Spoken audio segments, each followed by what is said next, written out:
Perlihatkan mana Tuhanmu sekarang, mana Allah yang kamu yakini, tunjukkan sama saya.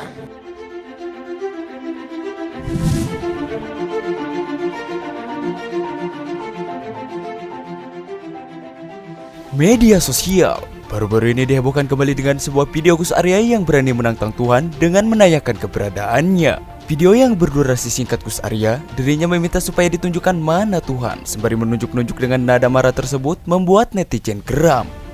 Karena pernyataan yang dilontarkan Gus Arya tersebut mengundang kontroversi banyak orang, sehingga mereka ingin tahu siapa sebenarnya pria tersebut. Ya, atas viralnya video tersebut, kini Gus Arya harus berurusan dengan hukum. Setelah tahu video itu harus berurusan dengan hukum, Gus Arya kini makin menjadi-jadi bahwa dirinya tidak takut jika video itu harus berurusan dengan polisi. Gus Arya juga mengatakan bahwa kali ini dirinya sudah siap dan pasrah jika dirinya harus dipenjara. Saya kok rasa-rasa itu mau ditangkap ya, saudara-saudara ya. Ya pasrah aja lah sama Allah. Dan saya ingin membuktikan kalau saya nggak takut. Ya.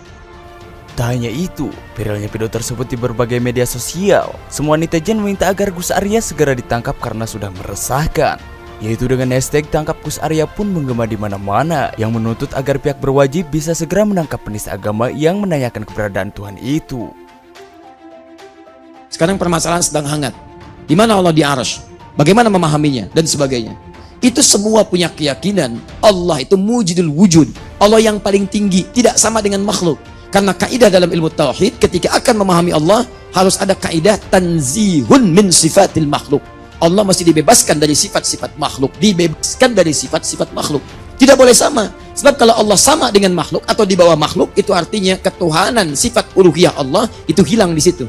Makanya kita menolak misal, ya maaf, Tuhan lebih daripada satu. Karena yang lebih daripada satu sifat makhluk. Makhluk itu dilahirkan dan melahirkan. Sedangkan sifat Allah mesti beda dengan makhluk. Lam yalid walam yulad. Jadi ketika ada yang mengakui Tuhan, Tuhannya sempat dilahirkan atau lebih daripada satu, kita tolak karena itu sifat makhluk. Apalagi yang lebih lemah daripada makhluk. Misal, baik Tuhan berwujud manusia, mesti pada perbedaan antara manusia dengan Tuhan. Misal Tuhannya dari patung, patung aja dibuat manusia, patung lebih lemah daripada manusia. Bagaimana mau dijadikan sebagai Tuhan? Anda yang bikin, Anda yang nyembah. Nah, bagaimana di sini? Lemah sifatnya di situ. Karena itu ketika beda sifat dengan makhluk, itulah yang disebut dengan khalik. Itu yang disebut dengan khalik. Di antara sifatnya apa? Nih, karena makhluk itu menempat, Allah Subhanahu wa taala tidak disifati dengan sifat-sifat makhluk. Sekalipun dikatakan itu, tapi tetap jangan dipahami sebagai sifat makhluk. Misal, kita ambil dari pendapat yang sangat populer. Sekarang ada dua pertentangan. Asal keduanya itu bagus. Dari sini misalnya, Syekhul Islam Ibnu Taimiyah sampai ke atas ya, ketika mengatakan, ya misalnya Allah alal arsy istawa, Allah beristiwa di atas arasnya. Apakah mengatakan kemudian bertempat? Lihat baik-baik. Beliau katakan, ini ada makhluk di bawah di bumi, di atas ada makhluk di langit, atas paling tinggi makhluk tertingginya arasy, dan di atas makhluk itulah Allah Subhanahu wa taala. Dipahami uluwun itu tinggi di atas makhluknya, tinggi di atas makhluknya. Tidak ada yang mengatakan Allah menempat. Tidak ada yang mengatakan Allah menempat. Jadi mengatakan Allah tinggi di atas makhluknya. Persis sama Al-Asy'ari mengatakan Allah tidak menempat. Allahu kana walam yakun lahu makan. Tidak ada tempat, karena yang butuh tempat itu makhluk. Sebetulnya dua-duanya bersamaan, punya irisan yang sama. Salafus saleh punya kesamaan dalam kesimpulan. Nah, hanya terjadi kasus-kasus kemudian, entah siapa yang menghembuskan tiba-tiba, oh ini rame, ini muncul.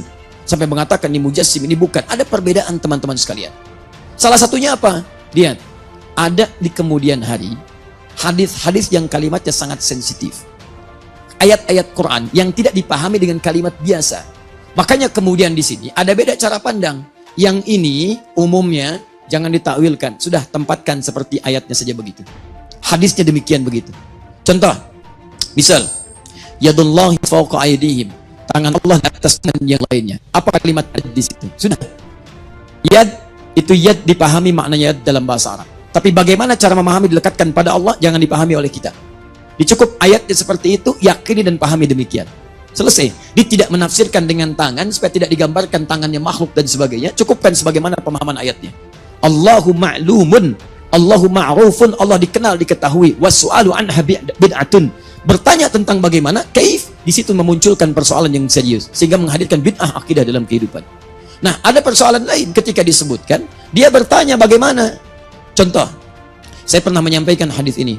Yanzilu Rabbuna tabaraka wa ta'ala. Allah Subhanahu wa taala, terjemahan tekstual, turun yanzilu Rabbuna tabaraka wa ta'ala fi thulutsai akhir minal lail ila sama'id dunya. Diterjemahkan tekstual, Allah turun ke langit dunia setiap di sepertiga malam, turun.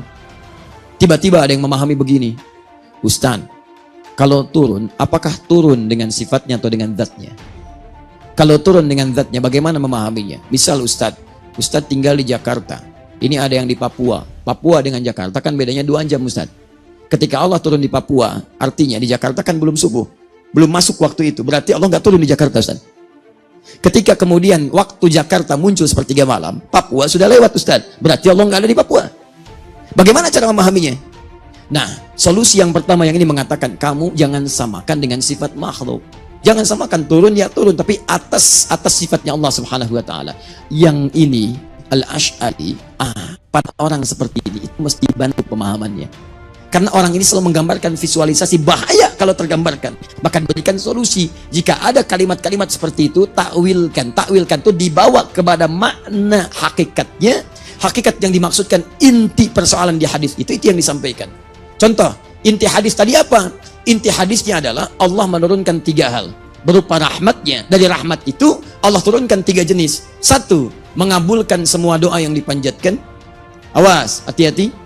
Yang kedua, memberikan permintaan setiap yang dimohonkan. Yang ketiga, memberi ampunan setiap yang memohon ampun.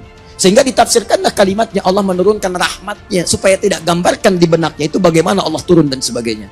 Nah, inilah metode takwil untuk menghilangkan pemahaman-pemahaman supaya tidak ada menyatu dengan tempat dan dengan jasad. Ada yang menolak, nggak bisa, nggak boleh ditawilkan, harus begini-begini. Antum nggak mungkin memahami seperti itu, karena ada ayat-ayat yang ketika tidak dipahami dengan itu nggak bisa. Misal, nasullaha fanasiyahum, mereka lupa dengan Allah, Allah pun lupa dengan mereka. Bagaimana antum bisa menisbatkan sifat lupa dengan Allah? Allah lupa dengan mereka. Apakah Allah punya sifat lupa? Oh, jangan dipahami begitu. Serahkan kepada Allah. Oh, Masya Allah, bagaimana menyerahkan kepada Allah? Allah mesti bebas dari sifat lupa. Makanya diterjemahkan dengan terjemah ta'wiliyah. Apa terjemahnya? Allah mengabaikan mereka, mencampakkan mereka. Bukan berarti lupa, karena mereka tidak ingat Allah, diabaikan oleh Allah Subhanahu wa taala. Kita menafikan sifat lupa dari Allah, menerjemahkan dengan kalimat yang senilai dengan keagungan Allah Subhanahu wa taala. Di asalnya prinsipnya sama. Tidak ada kaitan dengan kalimat-kalimat yang muncul perdebatkan sekarang. Karena itu saya sarankan pada Anda, kalau ada perdebatan-perdebatan di kalangan hal yang tidak membuat kita lebih taat, hanya membuat kita kemudian ramai saja, komentar ini, komentar itu, sampai senggokong di bawah-bawah, sampai awan di bawah, macam-macam di bawah-bawah, dia pun belum tentu paham tentang itu. Ya, makanya saran saya, lebih baik tepikan hal demikian. Kemudian kalau ada ulama berpendapat, lihat ulamanya. Kemudian setelah itu, sikapi dengan baik, hormati, husnudzan dulu. Jadi kalau ada ahli ilmu berpendapat, jangan kemudian antum, mohon maaf, jangan antipati dulu. Dengarkan dulu, bandingkan dulu, sepakat ambil, tidak sepakat tinggalkan. Itu paling gampang. Ngapain antum mencela orang lain? Gak ada kerjaan di situ. Gak ada kerjaan. Mencela itu gak pernah diajarkan. Lihat, tunjukkan pada saya dari Quran mana ayat yang membolehkan mencela sama muslim. Apalagi mencela ulama. Gak ada. Jadi kalau anda gak sepakat, cukup tinggalkan, cari yang lebih kuat. Selesai persoalan. Ini mencela ini mencela itu. Gak akan pernah selesai persoalannya. Jelas ya? Maka saya tegaskan di akhir, tidak boleh, tidak saya perkenankan ada satu orang pun belajar dengan saya kemudian mencela orang lain. Saya tidak pernah mengajarkan antum untuk mencela orang lain. Ambil pendapat yang baik kalau sesuai dengan ukuran tadi. Tidak sepakat, Anda tinggalkan. Silakan tunjukkan pada saya kapan saya mengajarkan Anda mencela orang lain. Karena itu kalau ada seorang belajar dengan saya dan dia terbiasa mencela orang, saya berlepas diri di hadapan Allah Subhanahu wa taala dari keterangan pernah mengajarkannya. Jadi teman-teman sekalian, mari kita berubah cara pandang kita, berubah dengan lebih baik. Kalau seperti ini, kita akan beribadah dengan tenang. Tenang sekali kita. Ambil referensinya, baik kita ambil. Tidak baik kita tinggalkan. Dan jalin ukhuwah di antara kita. Perbedaan pendapat jangan sampai menyebabkan kita tidak bisa duduk bersama dan sambil minum teh bersama. Allahu Akbar walillahil hamd. Sami'allahu liman hamidah. Assalamualaikum. Sampai di akhirnya. Alhamdulillah. Dan itu indah. Beda pendapat di gula aja enak. Yang satu nggak pakai gula, yang satu pakai gula. Sama-sama minum teh. Akhi, berapa gulanya? Jangan banyak-banyak lah. Yang penting jangan terlampau manis. Yang penting setia. Masya Allah, enak. Saya nyaman minum. Catat tuh, bikin status. Ya, luar biasa. Nggak ada masalah. Jadi tetap teman-teman sekalian, kopi pahit ada yang minum, kopi manis ada yang minum, tengah-tengah ada yang minum, semuanya minum kopi. Selesai masalah. Kadang-kadang kita memang tidak adil. Ya, begitu enak dipuji kopinya. Begitu bermasalah yang salahin gulanya. Silakan cek, teh enak, dipuji tehnya, enak nih teh. Masya Allah. Kopi enak, dipuji kopinya, enak nih kopi. Susu nyaman, manis nih susu. Susunya, begitu kena penyakit gula, gula yang salah. Masya Allah. Baik ya, paham sampai sini? Jadi inilah pendapat-pendapat dalam fikih. Nanti pertemuan berikutnya kita mulai turunkan beberapa perbedaan pendapat berdasarkan kaidah-kaidah yang kita ambil. Karena antum sudah tahu karakteristik ini secara umum, nanti saya tunjukkan perbedaan-perbedaan ketika masuk ranah masalah fikihnya. Masalah berikutnya insya Allah agak sedikit hangat, ya, itu adalah tentang hukum musik.